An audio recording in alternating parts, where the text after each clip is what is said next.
for question 2, we're given that y is equal to ln x over e to the power of x, and we need to show that dy by dx is equal to 1 minus x times ln x over x times e to the power of x. So to differentiate this, we're going to need to use the quotient rule, which I've written out at the top in that box there. So in that formula then, the numerator, if we call that f of x, and our denominator g of x, well, for our problem then, our ln x, that'll be our f of x in the formula, and e to the power of x is going to be our g of x in that formula.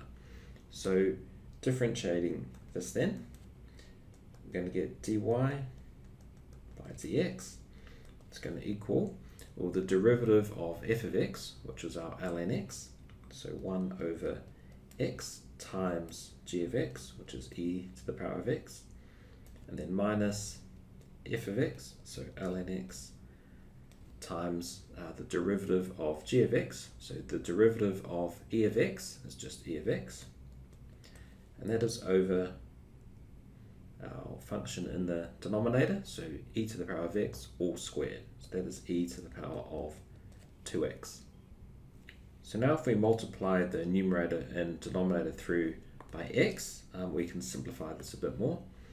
So that first term in the numerator then, 1 over x times e to the x, if we multiply that by x, well then we just get x over x, which is just 1 times e to the x. So that's just going to equal e to the x, and then minus, or x times ln x e to the power of x, and that's going to be all over x times e to the power of 2x. So you can just cancel the e to the x's now if you want. I'm just going to factor it out just to make it clear exactly what is going on.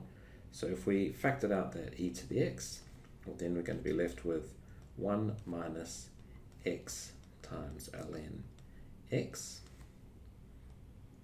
over, put the bracket there, x times e to the power of 2x, and then that e to the x will cancel, and then we're left with dy by dx is equal to 1 minus x ln x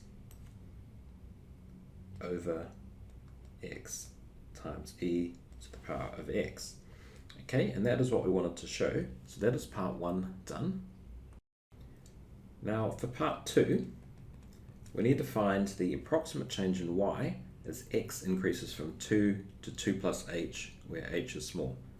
So if we have a small change in y divided by our small change in x, well, that's going to be approximately equal to the derivative. So that means then our small change in y, so this is our approximate change in y, that's going to be approximately our derivative dy by dx times our small change in x. So here our change in x is h.